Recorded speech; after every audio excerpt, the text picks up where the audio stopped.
할렐루야. 오늘 마태복음 8장 23절 이하 말씀 가지고 풍랑을 잔잔케 하신 예수님이라고 하는 제목의 말씀을 가지고 말씀을 전했습니다. 본문 마태복음 8장 23절에 이렇게 시작됩니다. 배 오르심에 제자들이 따랐더니 바다에 큰 놀이 일어나 물결이 배에 덮이게 되었으되 예수께서 주무시는지라.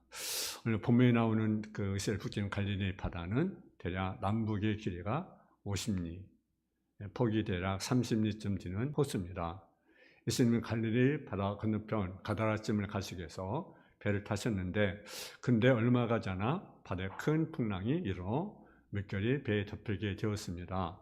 그러자 제자들이 주무신 예수님을 깨웁니다. 15절을 보니까 제자들이 나와 깨우며 이르되 주여 구원하소서 우리가 죽겠나이다. 여러분, 예수님을 따라가는 길에도요, 때로는요 죽을 듯한 풍랑을 만날 때가 있다라는 거죠. 예수님을 믿는 사람들은 어려움을 당할 수 있다라는 거죠. 왜 주님이 우리에게 어려움을 줍니까? 그것은 우리의 믿음을 키우기 위해서 우리에게 어려움을 줍니다. 근데 우리는요, 어려움만 우리가 생각합니다. 왜 나에게 이런 어려움이 올까? 왜 풍랑이 올까? 왜 고난이 올까? 왜 문제가 올까? 이렇게 우리가 생각하지만 그건 반드시 하나님의 뜻과 섭리가 반드시 있습니다. 근데 그것을 우리가 모르고 그 문제만을 보는 거죠. 그 어려운 것만 보는 거죠. 26절 말씀을 보면요, 예수께서 이르시되 어찌하여 무서워하느냐 믿음이 적은 자들아 하시고 고요나 바람과 바다를 꾸짖으시니 아주 잔잔히 되었거늘 그 사람들이 놀랍게 이르되 이가 어떤 사람에게 바람과 바다도 순종하는가 하더라. 바람과 바다를 잔잔케 하신 주님, 풍랑을 잔잔케 하신 주님은 오늘도 인생과 신앙길에 있어서 어려운 일을 만날 때마다 무서워 벌벌 떨며 어찌할 모르는 성도님을 작은 믿음을 큰 믿음 되게 하기를 기뻐하신다는 사실을 믿으시 바랍니다. 예수님의 제자가 되기 위해서는요, 자기와 무슨 싸움에서 이겨야 된다는 거죠. 예수님 당시에는요, 수만 무리가 따라다녔어요. 수만 무리가. 근데요, 남은 사람들은 누구였습니까? 예수님의 제자. 그들이었습니다. 12제자뿐이었어요. 하나님나라는요, 숫자 있지 않습니다. 많은 사람, 큰 것에 있는 것이 아니라 주님을 진정으로 따르는 그 사람이 있다라는 거죠. 그래서 23절에 보니까 배 오르심에 제자들이 따랐더니, 이때는요, 아직까지 제자 그룹이 완전히 형성되지 않을 때입니다. 많은 사람이 예수님을 따랐습니다. 근데 마지막까지 따랐던 사람들은요, 많지 않았다는 사실이죠. 여러분, 예수님 따랐던 네 부류의 사람들이 있습니다. 네 부류의 사람들. 다 같이 불렸는데 하나는 겉만 보고 왔다 갔다 하는 사람들이었다는 거죠. 겉만 보고 왔다 갔다 하는 사람들. 이런 사람들 갈게요. 여러분 6장 66절에 보면 그때로부터 그 제자 중 많은 사람들이 떠나가고 다시 그와 함께 다니지 아니하더라. 예수님을 따르러 갑니다. 겉으로 보니까 멋있습니다. 기적을 베풉니다. 귀신이 떠나갑니다. 오병이 기적이 일어납니다. 병든 자가 고침받습니다. 놀라운 능력이 나타납니다. 그래서 그들은 그래서 수많은 사람들이 따랐어요. 정치적 목적을 가지고, 경제적 목적을 가지고, 여러 가지 목적을 가지고 예수님을 따라다녔다는 거예요. 오늘도 마찬가지입니다. 수많은 사람들이 따라다녔는데 그거는 상관이 없이 어떻습니까? 정치적 목적을 가지고, 어떤 경제의 목적을 가지고, 어떤 목적을 가지고 수많은 사람들이 따라다녀요. 이번에만 오시면 정치, 경제, 사회, 교육 문제가 해결됐다는 생각을 가지고 그들이 따른 거죠. 그러나 예수님은 전혀 다른 말씀을 하십니다. 내 살을 먹고 내 피를 마시지 않으면 영생이 없다고 말씀하셨습니다. 그러니까 그들은 이해할 수가 없는 거죠. 왜? 그들의 목적은 어디예요? 뭐지? 정치, 경제, 사회, 어떤 문제, 자기 필요. 그러니까 그것을 이해할 수가 없는 거예요. 영생에 대해서 생각할 수가 없는 거죠. 너무 이렇게 알 수가 없는 거예요. 그래서 한 사람 한 사람씩 떠나고 마는 거죠. 그러고 보니까 겉만 보고 왔다가 떠나가는 사람들. 예수님 앞에 놨지만 예수님을 따르려고 하자 자기 안에 갈등을 해서 포기해버리고 많은 불의의 사람들을 우리가 볼 수가 있습니다. 또 두 번째는요, 예수님은 하나님의 아들이요 초자연적 기적을 베푸는 사람이라고 믿었습니다. 그런데 믿으면서도 따르지 못하는 자들이죠. 예를 들면 니고데모 같은 사람입니다. 요번 3장 2절에 보면 랍비여 우리가 당신이 하나님께 오는 선생인 줄 아나이다. 하나님 함께하지 아니하시면 당신의 표적을 아무로 할 수 없습니다. 이들은요 하나님께 왔다는 것을 알아요. 하나님께 한다는 것을 알아요. 첫째 번은 다릅니다. 첫째 번은 기적이 좋아서 따라다녔어요. 또 필요에 따라 따라다녔습니다. 인스밍 하시는 것이 좋아서 진리에서 이해 없이 그냥 따라다닌 거죠. 필요에 따라. 반면에 둘째 무리의 사람들은 그대로 예수님은 하나님의 아들이요 인간을 할 수 없는 초전적인 일을 하신 분인 것을 머리로는 믿고 믿는 사람들입니다. 근데요 그 사람들 결국 예수를 떠나고 맙니다. 거듭남도 천국도 영생도 처하지 못하고 그들이 떠난 자들의 모습을 볼 수가 있습니다.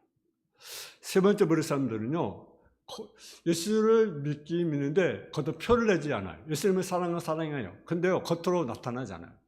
표를 내지 않습니다. 예수님을 사랑하고 예수님을 위해서 일하고 싶은 사람들입니다. 아마 이런 사람들은요 사회적인 신분으로 드러내기를 꺼리는 사람들이 아닌가 그렇게 생각됩니다. 예수님을 믿지만 예수님을 사랑하지만 자기가 알려지는 것을 원하지 않는 그런 사람들. 시계 보니까 누구가 있습니까? 아리마대 요셉이라는 사람이 그런 사람이죠. 그런 사람은 바로 아리마대 요셉 같은 사람. 아리마대 요셉은요 예수님의 처형을 당하신 후에 시신 처리하고자 할 때 나타났습니다. 그래서 마태복음 27장 57절 이하 말씀 보면 저물었을 때 아리마대 부자 요셉이라는 사람이었으니 그로 예수의 제자라. 빌라도에 가서 예수의 시체를 달라 하니 이에 빌라도가 내주라 명령하거늘 요셉의 시체를 가져다가 깨끗한 쌀 앞으로 사서 바위에 판 자기 세물에 넣어두고 큰 돌을 굴려 무덤 문에 놓고 가니. 여러분 예수 십자가에 못 박혀 돌아가시고 장사된 그 무덤은 아리마대 요셉의 무덤인 것입니다. 그 무덤은 자기가 어쩌면 죽으려고 사두었던 무덤이 아닌가 그렇게 생각됩니다. 하여튼 그 아리마대 요셉은요 예수님의 시체를 그것에 묻도록 허락하셨습니다. 그것을 보면 예수님 무척이나 사랑하고 존경했던 예수님을 위해서 자신의 무덤을 내어줄 정도로 마음속으로 주님을 따랐던 사람이 분명합니다. 그러나 겉으로는 모습을 나타내지 않은 거죠. 네 번째 부류의 사람들은요 예수님을 끝까지 따랐던 예수님의 제자같이 예수님과 함께 먹고 또 자고 고생하면서 오해를 받던 사람들이 있었던 것을 우리가 보게 됩니다. 물론 그 중 하나는 가룟 유다입니다. 가룟 유다는 어떻습니까? 세상을 수행하도록 허락한 사람, 요셉 파람진 사람. 여러분 예수님의 제자들은 완전한 사람이 아닙니다. 또 제자가 되는 길은요 처음부터 완전해서 따라가는 것이 아닙니다. 누구나 인간은요 완벽하지 않습니다. 여러분 완벽합니까? 완벽한 인간은요 한 사람도 없어요. 여러분 그래서 집금까지 맡았다가 세상으로 돌아간 사람들을 우리는 많이 봅니다. 교회에 실망하고 목회자에 실망하고 성도에 실망하고 그래서 또 교회를 다니다가 낭망하는 자들, 떠난 자들이 얼마나 많습니까? 따라오긴 했습니다. 오늘 교회 잘 왔습니다. 근데 발걸음이 죽을 때까지 가냐 하는 거죠. 그 과정에 수많은 시험이 있어요. 실망도 클 것입니다. 또 손해도 올 수 있습니다. 고난도 있을 수 있고 핍박도 있을 수 있어요. 그럼에도 불구하고 끝까지 주님을 따라갈 수 있느냐라는 거죠. 우리의 모습은 어떻습니까? 끝까지 내가 주님을 따를 수 있는지라는 거죠. 끝까지 변함없이 내가 천국 갈 때까지 내 믿음을 내가 지킬 수 있느냐라는 거죠. 두 번째는요, 혼인 잠드신 예수님과 겁에 진 제자들의 모습을 우리가 보게 됩니다. 예수님의 제자들이 배를 탔습니다. 저들은 아직 믿음이 성숙되거나 예수님 만났다는데 있는 상태가 아닙니다. 이들은 아직도 단순한 믿음의 단계에 있었습니다. 갈릴리 바다는 배를 타고 건너가면 약 30분 정도 걸리는 큰 호수입니다. 근데 문제가 생겼습니다. 이사절을 보니까 어떻습니까? 이사절 한번 같이 봉독하겠습니다. 이사절의 말씀 시작. 배에 오르심에 제자들이 따랐더니 바다에 큰 물이 일어나 물결이 배에 덮여게 되었을 때 예수는 주무시는지라. 할렐루야. 예급시 태풍이 불려왔어요. 심한 바람이 불거나 태풍이 올 경우 보통 징조가 나타납니다. 날이 어둡거나 먹구름이 낀다든가 처음부터 바람이 분다든가 하여 경고를 알려줍니다. 근데 여기는 아무런 징조가 없었어요. 근데 태풍이 몰아치는 거죠. 더 큰 문제가 있습니다. 누가 자고 있어요? 예수님이 자고 있는 거죠. 예수님이 주무셨다는 것은요, 두 가지를 생각할 수가 있어요. 하나는 예수님이 아마 오르자마자 주무시지 않았을 것입니다. 아마 바다도 보시고 물결도 보시고 그리고 제들과 대화도 하시고 아마 그랬을 것 같아요. 그러다 아마 잠들지 않았을까. 그런 거로 이변 분명히 바다 한가운데쯤 있었을 것입니다. 의외에 처했을 때 무대에서 사람들이 와서 도와줄 그런 형편이 아닙니다.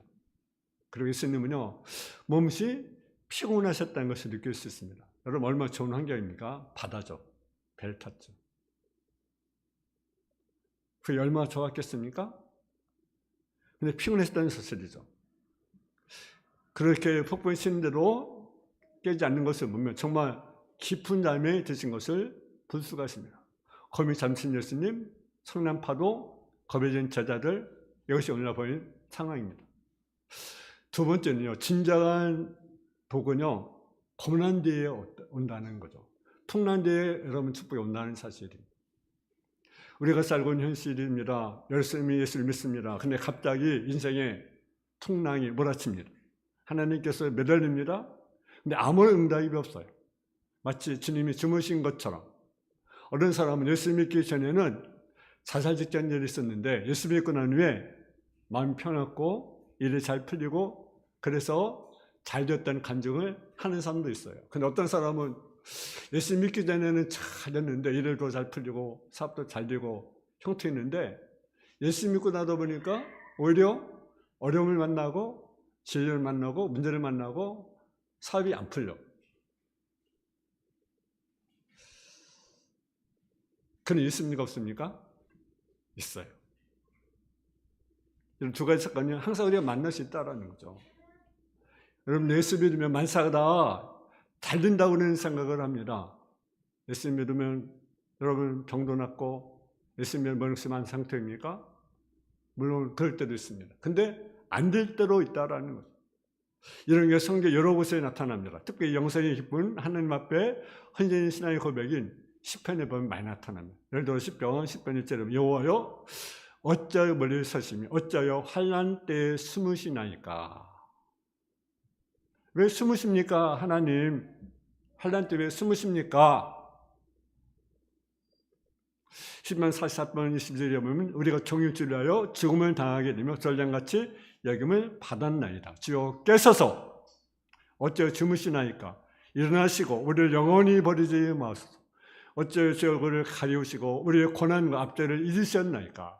우리 영을 진때에 파묻히고 우리의 몸을 땅에 붙었나이다. 이런 우리를 도우소서.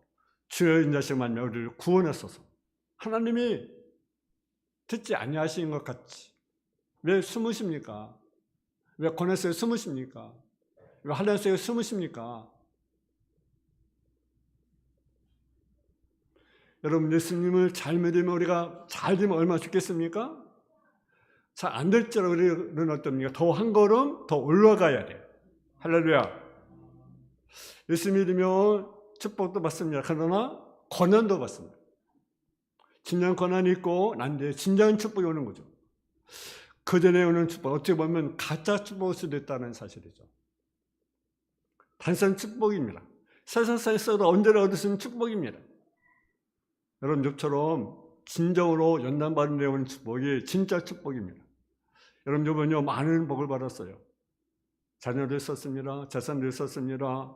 근데 그게 무엇이었습니까? 고난이 왔습니다.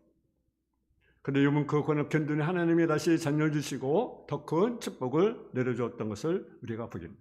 여러분 인생에는 언제나 폭풍이 불게 되어 있습니다. 근데 그 폭풍을 어떻게 내가 견디냐는 것이 중요한 거죠. 폭풍을 안 만나는 것이 중요한 것이 아니라 폭풍을 어떻게 이해하고 받아들이고 그 가운데 내가 승리하느냐라는 거죠.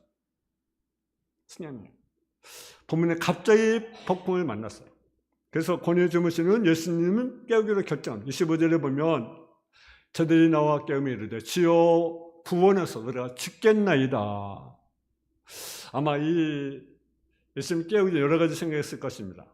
아마 좀 견뎌보자. 우리끼리 한번 견뎌보자. 아마 수단 방법 다 동원했을 것 같아요. 왜 그렇습니까? 제자들은요 경험이 많아요. 여러분 베드로, 안드레, 야고보, 요한 여러분 보세요. 그들이 지금 뭡니까? 베드로, 안드레, 야고보, 요한 그들이 지금 뭐냐요? 어부예요.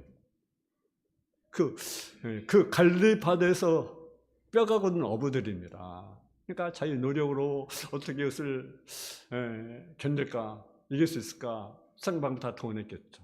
깨우지 않으려고. 그렇잖아요.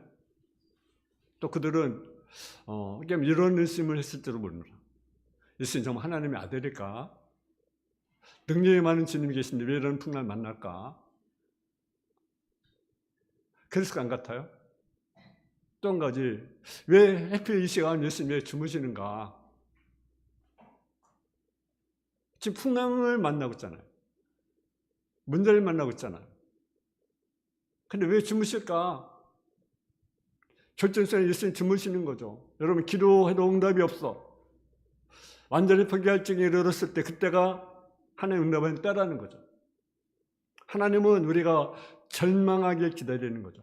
무너지길 기다리는 거죠. 다시 말하면 나를 포기하길 기다리는 거죠. 내 힘으로 안 되는구나. 내 힘은 도저히 불가능하구나. 내 방법 안 되는구나. 내 것을 포기할 때 주님이 역사하시고 응답하신다는 거죠. 할렐루야. 세 번째 예수님은요 믿음 제대로 꾸짖으시냐. 주여 구원하소서 우리가 죽겠나이다. 이때 예수님이요 뭐라고 말씀하십니까? 26절에 같이 봉독하겠습니다. 26절. 26절 같이 봉독합니다. 시작. 예수께서 이르시되 어찌하여 무서워하느냐 믿음이 작은 자들 하시고 곧 일어나사 바람과 바다를 꾸짖으시니 아주 잔잔하게 되거늘 하매. 이 첫 번째 반응은요 예수님은 폭풍을 전혀 두려워하지 않았습니다. 환경에 대해 문제를 삼지 않으셨습니다. 우리가 죽게 되었다고 하는 것은요 환경의 문제입니다. 환경이 죽게 되어 환경의 문제. 그러나 예수님이 환경의 문제는 전혀 개의치 않으셨습니다. 그리고 어찌하여 두려워하냐 하시는 것입니다. 우리가 먼저 인정할 것이 무엇입니까? 주님이 계시는 경우에도 풍랑이 올 수 있다는 사실이죠. 풍랑이 올 때 주님을 주무시는 것처럼 느낄 때도 있을 수 있습니다. 그러나 불구하고 환경을 두려워하지 않고 예수님을 쓰는 것이 뭡니까? 믿음이라고 하는 거죠. 이것이 없기 때문에 어찌 두려웠느냐? 믿음이 적은 자더라. 우리가 이 세상을 사는 동안에 크고 작은 일들을 만납니다. 좋은 일 만나고 나쁜 일 만납니다. 신앙은 꼭 좋은 일만 만나는 것이 아닙니다. 나사로는요 죽었다가 살아났어요. 그리고 다시 죽었어요. 영원히 사는 것이 아닙니다. 영원히 사는 것은요 예수 안에 있으면 가능합니다. 예수님이 그 잘된 것만 아니면 안 될 때도 있어요. 여러분 태양이 뜰 때도 있지만 비가 내릴 때가 있고 눈보라가 내릴 때가 있어요.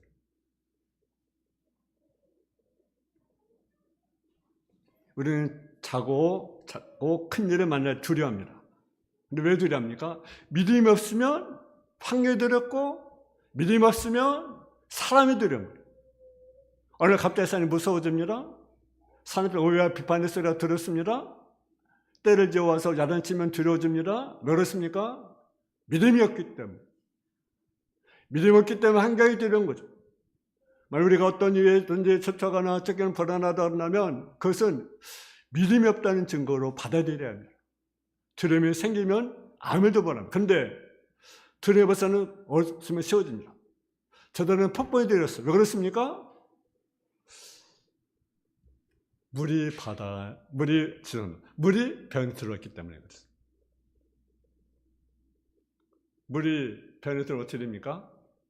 배가 침몰하는 거죠. 그러면 무엇입니까? 어떻게 된 결과입니까? 그들이 죽는 거예요. 죽음을 의미하기 때문에 그렇습니다. 환경 우리에게 잘 될 수도 있고 못 될 수도 있어요. 환경으로 따라 움직이는 것은 믿음의 사람이 아닙니다. 잘 됐을 때로 교만하지 않고 어려울 때로 낙망하지 않는 사람, 꾸준히 주님을 신뢰하는 사람이 믿음의 사람이라는 거죠. 여러분, 예수님은 여기 보면요, 바다를 꾸짖어 누구를 꾸짖었습니까? 제자들을 꾸짖었어요. 예수님 관심은 무엇에 있습니까? 바다가 아니라 누구예요? 제자들이라는 거죠. 믿음이 없는 제자들이에요. 세상 보는 눈이 없고 믿음이 확신이 없는 거, 이것이 문제는 거죠. 지금 하나님의 관심은요, 바로 누굽니까? 저와 여러분이라는 거죠. 바다가 아니에요. 환경이 아니에요. 저와 여러분의 관심이라는 거죠. 여러분이 무엇이 있느냐? 어떻게 보면 우리에게 주는 말씀이 아닐까요? 어떻게 우리에게 주는 말씀이 아닐까요? 지금 우리에 관심이 있는 거예요. 지금 여러분에 관심이 있는 거예요. 바다에게 관심이 있는 것이 아니에요. 하나님의 관심은 바로 여러분이라는 거예요. 저 여러분인 거죠. 우리나라 하나님 보실 때 세상의 어떤 물질, 과학, 경제가 아니라 어디에 관심이 있습니까? 원래 교회에 관심이 있는 거죠. 근데 우리 어때요? 교회에 관심이 있는 것이 아니라 어떤 경제, 과학, 정치, 이것이 관심이 있어요. 오늘 예수님이 더 관심을 가지셔서는 지금 것은 오늘 이 자리에 예배드리는 바로 저 여러분의 믿음에 관심이 있다는 거죠. 여러분 믿음이 분명히 서면 문제가 아니라는 거죠. 할렐루야. 본문이 믿음이 없다는 건 무엇입니까? 예수님을 신뢰하는 힘이 없다는 거죠. 왜 나를 신뢰하지 못하냐는 뜻입니다. 내가 잠자고 있는 것처럼 느낄지라도 진이 너에게 원하는 응답이 없을지라도 왜 나를 신뢰하지 않는가라는 거죠. 여러분 나의 때와 하나님 때는 다릅니다. 예수님이 주무시고 계시다는 것은 하나님 때가 있다는 것을 의미하는 거죠. 신앙은 나의 때 움직이는 것이 아닙니다. 언제 움직이는가? 하나님의 때 움직이는 거예요. 하나님의 때, 하나님의 방법을 움직이는 것입니다. 그것이 신앙입니다. 하나님의 원하는 방법으로 여러분 우리가 이러지 않겠습니까? 하나님의 사람에 의해서 믿음에 의해서 하나님의 때 하나님의 방법으로 이루어지는 것입니다. 네 번째로 한번 더 예수님은 바다와 풍랑을 꾸짖습니다. 할렐루야. 제자를 먼저 꾸짖고 그다음에 바다와 풍랑을 꾸짖습니다. 바다와 풍랑을 꾸짖어서 실제의 문제를 해결해 준다는 거죠. 문제는 반드시 해결됩니다. 폭풍도 지나갑니다. 파도도 지나갑니다. 고난도 오겁니다. 그러나 고난은 영원하지 않습니다. 위기는 꼭 옵니다. 그러나 영원하지 않습니다. 현재 받는 고통은 장차 타는 것과 좋게 비교할 수 없다. 저는 반드시 해결해 주신다는 거죠. 그걸 꾸짖어 주십니다. 분명 바다를 잔잔해 주십니다. 주님을 긍정적으로 뭘 주시면 승리를 주신다는 거죠. 이것이 주님이 하신 일입니다. 그래서 주무셨다고 하셨는데 시편 110편 4절에 보면 뭡니까? 이스라엘 직자는 절주로 아니하시고 주무시지 않으신다. 여러분 주무시는 것처럼 느껴진다 할지라도 여러분 그분은 주무시지 않는다는 거죠. 할렐루야. 우리는 주님 주무시는가 보다. 왜 이렇게 잠잠하시지? 왜 하나님 일하지 아니하시지? 근데요 하나님은 주무지 않으세요. 절주를 아니하셔요. 믿으시 바랍니다. 응답이 없어도 때가 다를 뿐이고 방법이 다를 뿐이라는 거죠. 여러분 예수님 우리 믿음을 꾸짖지만 우리 현실의 문제를 어떻게 해결해 준다는 사실이죠. 무서운 바람, 먹구름, 큰 파도가 예수님이 바다를 꾸짖는 순간 잠잠해졌습니다. 조용해졌습니다. 이해가 되지 않습니다. 따뜻한 봄날에 언제 추운 겨울이 있었는지 이해가 되지 않습니다. 마찬가지 하나님의 축복 앞에서는요, 언제 그런 고난이 있었느냐는 고난의 순식간에 지나가 버린다는 사실이죠. 그부터는 파도가 잔잔해졌습니다. 우리 한번 27절을 한번 보겠습니다. 27절 시작. 그 사람이 놀랍게 여겨 이르되 너희가 어떤 사람에게 바람과 파도로 순종하고 하더라. 아멘. 주님이 되게 이러한 평안을 주십니다. 폭풍은 있습니다. 폭풍이 오지 않게 기대하지 마십시오. 폭풍이 있어요. 여러분, 원수가 살아있게 기대하지 마십시오. 권위는 없어질 기대하지 마십시오. 역경이 없이 우리에게 덤벼들 것입니다. 그러나 주님과 함께 했다는 믿음을 가지면 이러한 역경, 고난, 죽음, 절망을 지었고 우리에게 승리를 준다는 사실이죠. 여러분, 반항하던 사도 바울 앞에 하나님의 빛을 비쳤을 때요, 그러면 무릎을 꿇었습니다. 무릎 꿇었습니다. 욥은 여기서 42장 5절 6절에 보면 내가 죽게 되어 귀로만 듣기만 하였다. 이제 눈으로 저를 배움나이다. 그렇습니다. 친절로 기적을 만난 사람은요, 겸손해집니다. 고난에서 얻어진 하늘의 어떤 사람은요, 겸손해집니다. 주는 바다를 잠재웠습니다. 우리의 고난도, 우리의 절망도, 우리의 문제로 주님이 잠재워 주실 것입니다. 그 누구십니까? 예수 그리스도. 여러분, 지난 날 동안 여러분 수많은 경험을 했을 것입니다. 기쁨도 있었을 것이고 슬픈 일도 있을 것이고 어려움도 있었을 것입니다. 그러나 그런 역경제로 우리 깨달음을 주시고 더 주님을 알게 해주셨습니다. 우리가 진정 우리가 10월을 보내야 합니다. 우리가 10월 셋째 주는 우리가 정다운 주일, 또 우리 주님에게 장히 감사 주일입니다. 여러분, 우리가 이 가을 결실의 계절입니다. 영적 출세에서 기도하고 또 전도하는 일을 힘들게 해주시면 감사하겠습니다. 여러분, 인생을 살면서 폭풍이 당한 것 같습니까? 의심하지 마시고 하나님을 믿으시기 바랍니다. 역사의 주인이신 주님을 믿으시기 바랍니다. 주님 반드시 내 역경 통해서, 고난을 통해서, 풍랑을 통해서 큰 뜻을 이루게 됩니다. 여러분 말씀대로 예수님 세대 가운데 갈릴리 바다에서 자는 사람들이 여러 명 있었습니다. 아까 말씀 베드로, 안드레, 야고보, 요한. 거기에 산다고 사람들입니다. 풍랑 만났습니다. 그들의 경험, 그들의 노력으로 여러분 해결할 수 있었습니까? 해결할 수 없었어요. 자신의 힘, 자신의 지혜, 기술, 경험으로 이루기를 극복할 수 없었습니다. 그래서 저들은요, 권위 주신 예수님을 깨웁니다. 우리가 죽게 되었습니다. 우리가 죽게 되었습니다. 25절 보면 그자들이 나와 깨우미되 주여 구원하사 우리가 죽겠나이다. 26절에 곧 일어나서 바람과 바다를 꾸짖으심에 아주 잔잔하게 되거늘 저들의 기술, 저들의 지혜로는 도무지 해결 수 없을 때, 주님을 깨웠을 때 주님의 방법, 주님의 지혜로 문제를 해결해 줬습니다. 여러분, 풍랑 속에 있다고 낙심하지 마세요. 전능하신 분, 힘자 되신 분, 제 근무하신 주님께 목숨 건 기도를 드리시기 바랍니다. 여러분, 한나의 힘, 한나의 기도는요, 아이를 낳을 수가 없어요. 아이를 낳을 수가 없어요. 근데 뭐였습니까? 하나님께 무릎을 꿇고 기도를 드렸어요. 여러분, 아브라함이 자신이 노력하고 자신의 힘으로는요, 아이를 가질 수 없어요. 근데 누가 갖게 하십니까? 그분이. 하나님이 갖게 하십니다.